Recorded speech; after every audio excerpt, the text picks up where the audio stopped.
Nako, heto na po mga kababayan, bumaliktad na. Nako, SP Cayetano harapang sinuplak si Kokaka at Rapi Tulfo sobrang napahiya. Yan po mga kababayan ang ating alamin sa video ito.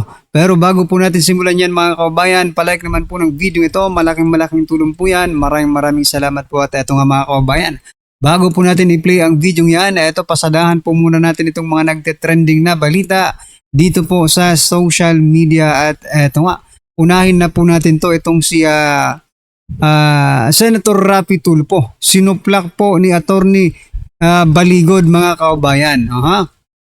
Sabi po kasi dito mga karibin natin, no, sa balita mula sa ang balita ngayon, sabi po dito, appreciation letter, no, kasi tinatawag pong no, bigyan lang po natin ng kaunting background, no, tinatawag pong kargadora ni Rapi Tulfo, ito pong mga tinatawag na bayani ng ating mga kababayan, itong Brave 18 mga kababayan.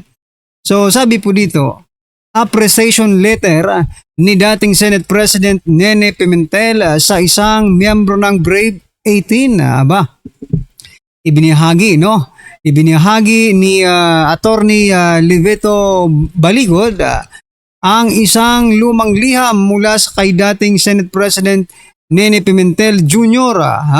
Kasunod ng pahayag ni Rapi Tulfo na hindi umano mga bayani, hindi mga bayani ang sabi ni Rapi Tulfo ang mga ito, kundi mga kargadora sa kanyang social media post.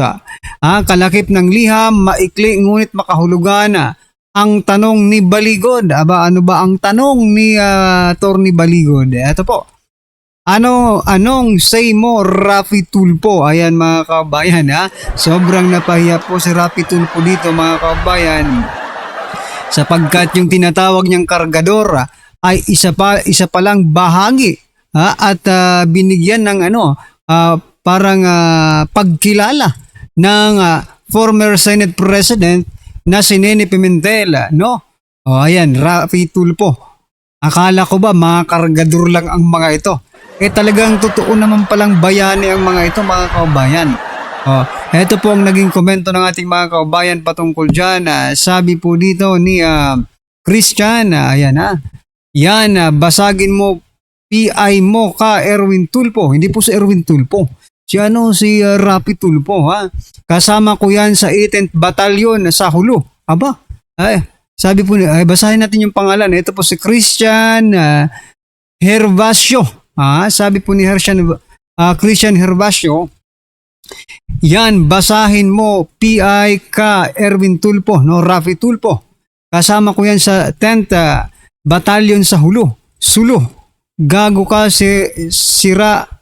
Sabihin mo mga kargadora, kung ikaw naging amo ko, butasin ko ng Cal 45, ulo mo, Erwin Tulfo, gago ka. Ayan, mga grabing mga comment So, nakasama niya mismo yung ating Brave 18, isa sa Brave 18 mga kababayan. Sabi po dito ni Marvin Concepcion, sablay na naman, ganyan talaga kapag talsik mo lang ang mga kabutihan mong ipinapakita. Ayan. Sabi po dito ni teka lang, basa pa tayo ba? Sabi po dito ni Memya, maraming humahanga kay Nene Pimentel dahil sa matalino siyang tao, hindi katulad ng anak niyang baluktot ang prinsipyo. Ayan. Sabi po dito ni Ronnie, akala ko proper ang taong ito. Kargador all-around worker from airport, farm, markets, households, etc. Huwag nating maliitin. God bless and save the Philippines. Ayan mga kababayan. No, ang dami pang comment dito mga karibin natin na talagang sumasabog sa galit dito po sa kay Rapi Tulfo dahil tinawag na kargador. Totoo po na naman palang bayani ito.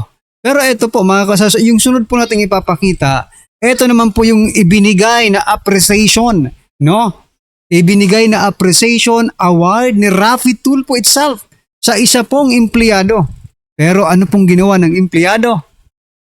Ito, panoorin nyo, mga kababayan. Ang pangalan niya po mga kabayan ay si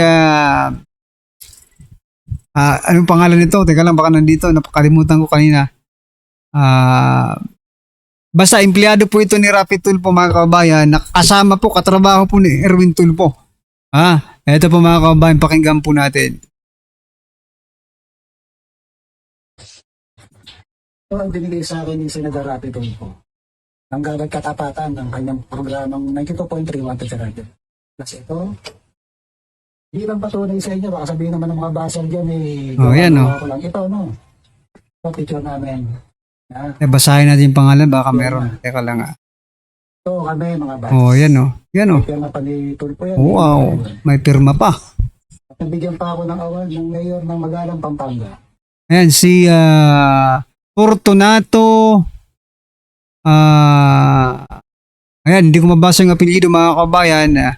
Hipolito. Ayan mga kabayan. Correct me if I'm wrong sa pangalan Tingnan nyo yung gagawin niya. Okay? Tingnan nyo po yung gagawin niya dyan mga kabayan Wala ako sa iyo at wala ng maraming tao na mamaya na bumoto sa iyo. Para kang bayan na paglaban ang karapatan ng mamamayan. Ito, bilang patunay. Ayan, bilang patunay. Pupunitin ko. Aray ko. Pinunit mga kabayan. Pinunit na ni Sir. Sa sobrang galit ni Sir, pinunit niya yung mga awards. Hindi pa sinabi mo, magunaw man ang mundo. Grabe, no? Hindi ka papasok sa politika. Yun. Yan, siniray pa yung plaque Ay, grabe yan mga kabayan susunugin ko. Susunugin, aray ko. Ayan, lahing kapon ka pa naman. Nako. Ayan mga kabayan klarong-klaro mga karibin natin yan ang patunay na wala kang kwentang tao. Okay? Yung mga dating naniniwala sa'yo ay hindi na naniniwala sa'yo.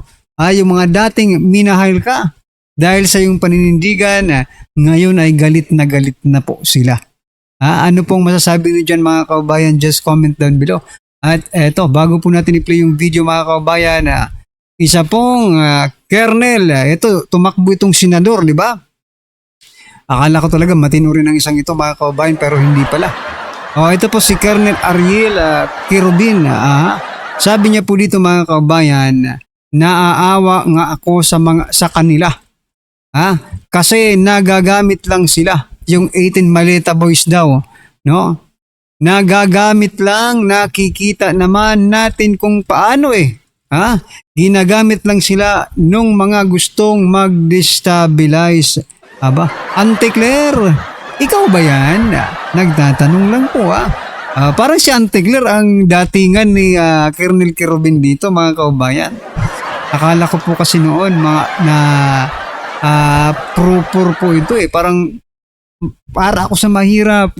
Diba? Kasi kung talagang mahal mo ang Pilipinas, mahal mo ang sambayan ng Pilipino, no? Makikita mo po yung sakripisyo ng 18 Marines mga kaubayan.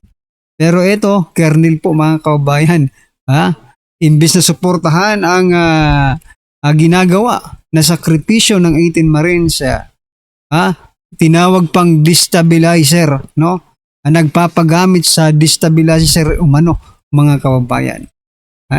Madami pong fans ito si Quirobin, di ba?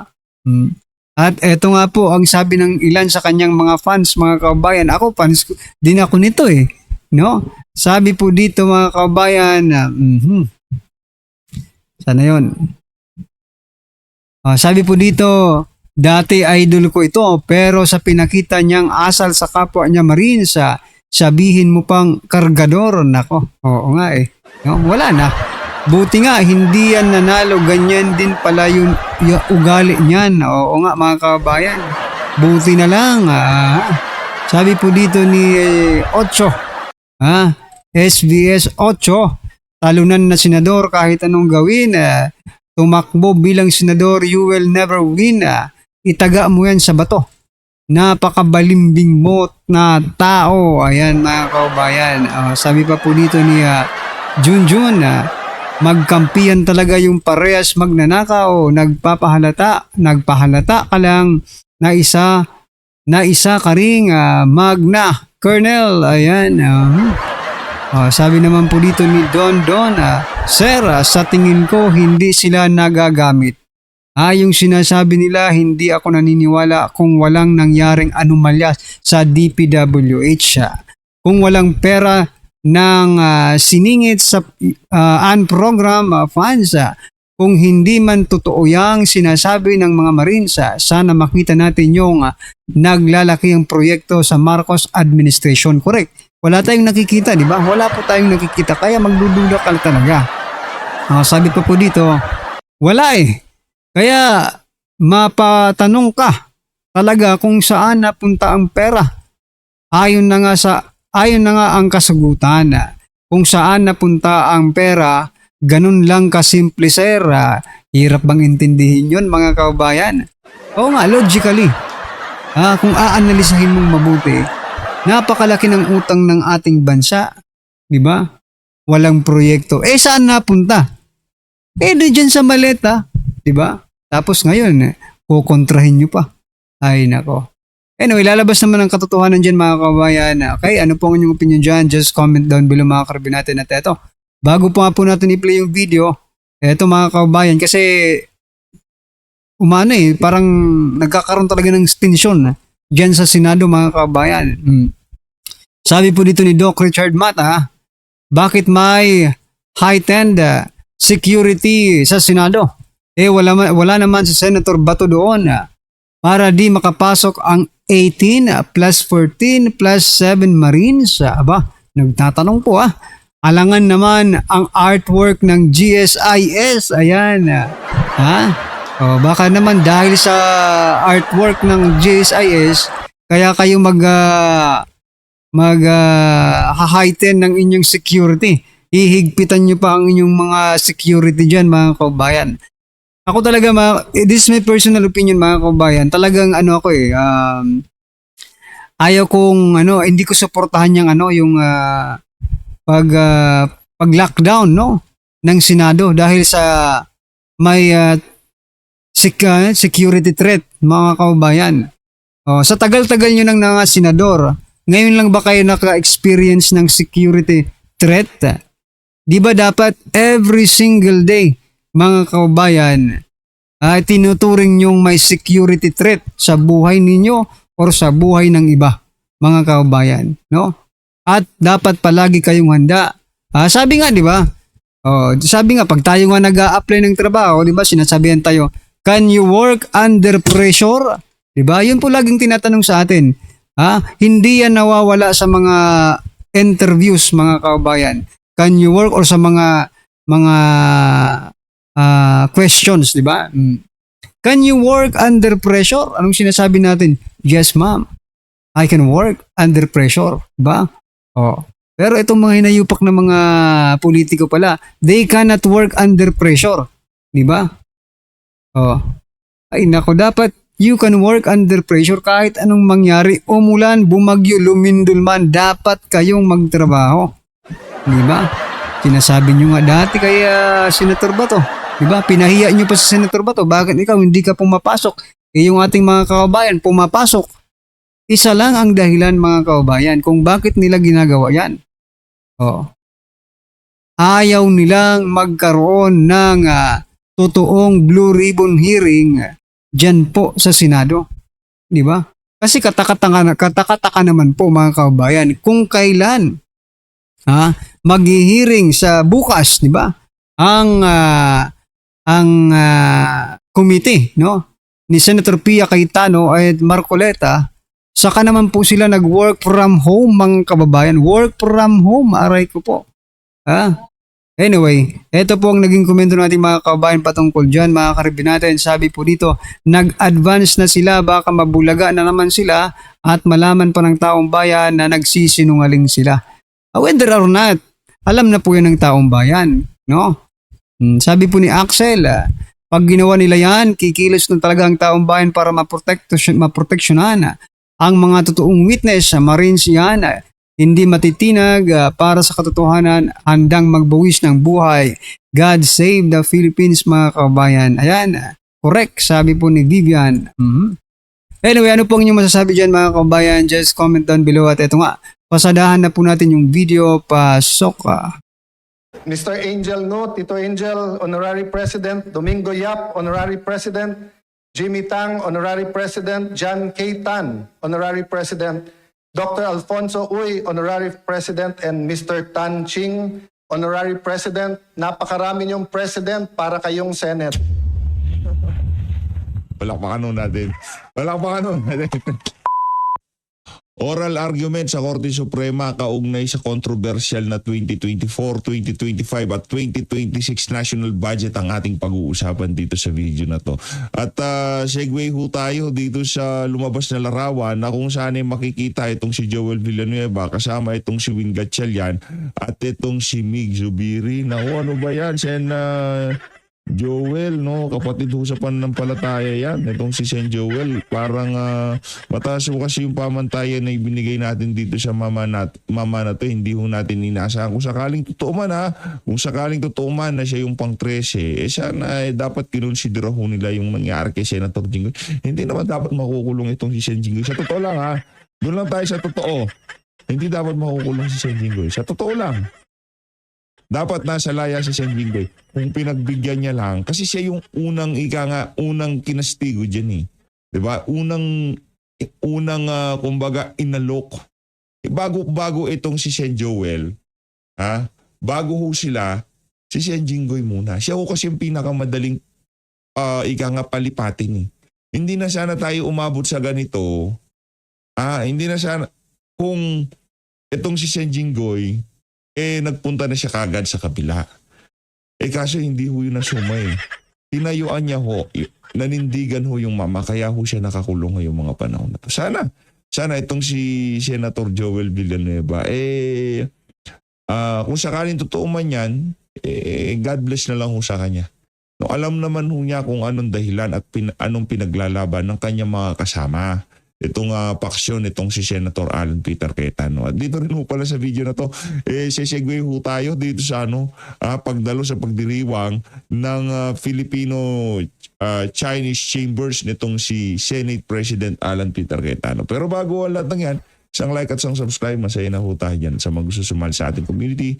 Yung join button, nandyan lang ho sa baba. Alam ho natin hindi birong makulong at napaka-big deal ho niyan, especially kung kayo ay public figure. Nakakalungkot lang ho mga kababayan. Kasakal totoo man. Hindi ko sinasabing totoo yan Hindi ko kumbaga question mark nga ng Philippine Star eh. Ito sabi dito. She was not listened to. So he went to his house. Probably talked to his wife, probably waited outside and told the judge, "Judge, please give me justice." Because she was so persistent, the judge finally came out and said, "I don't fear God nor man. But because you are so persistent, dahil ang kulit-kulit mo, tell me what I can do and I will give you justice."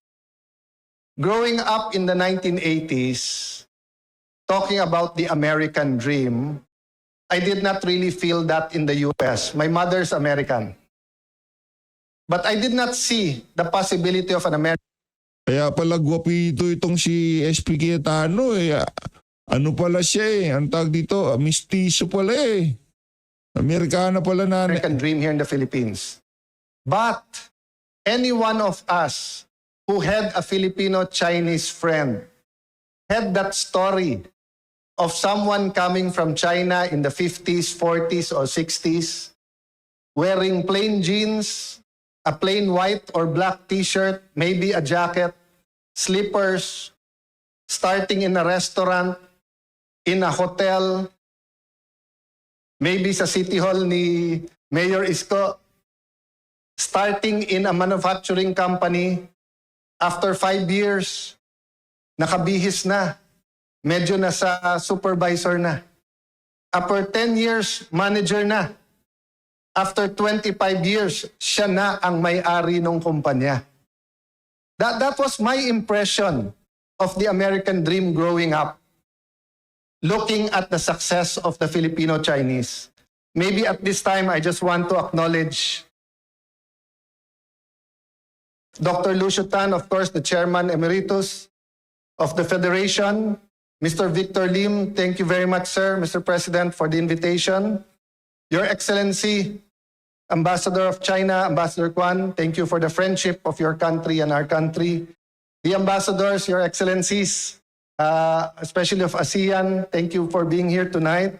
Ambassador Francis Chua, Honorary President, the immediate past President, brother in Christ, Dr. Cecilio Pedro, good evening, sir.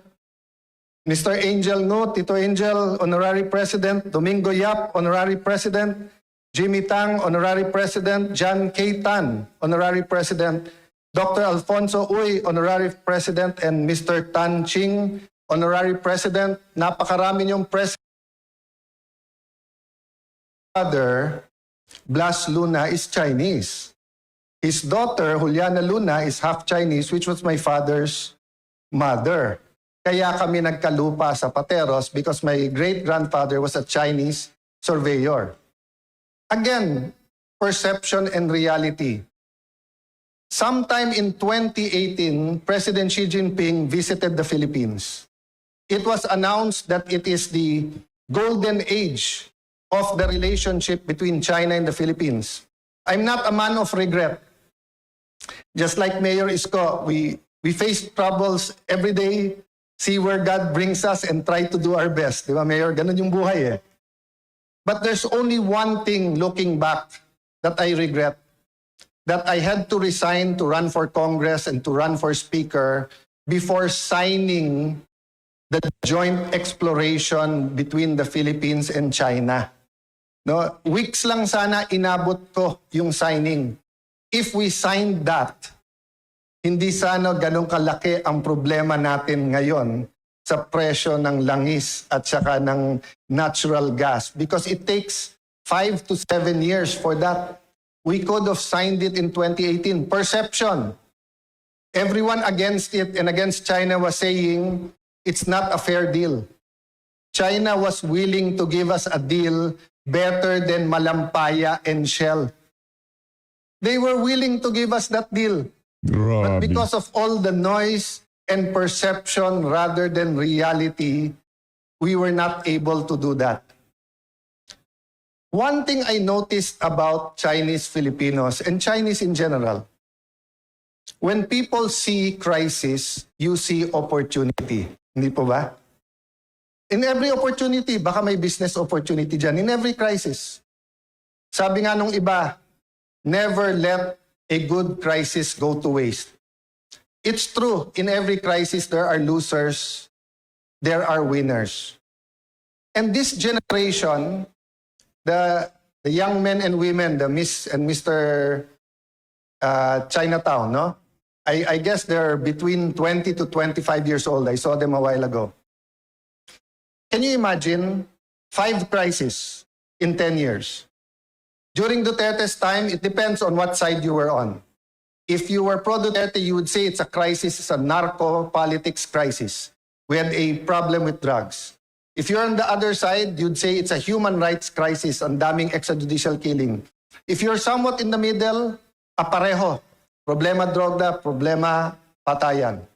Before the Duterte administration ended or in the middle, COVID-19, second crisis.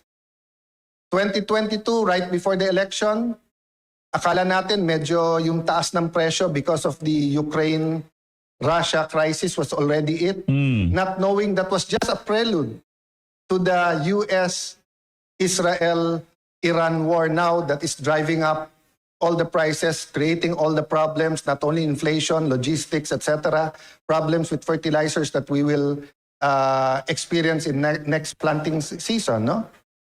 But fourth is the flood control scam. The biggest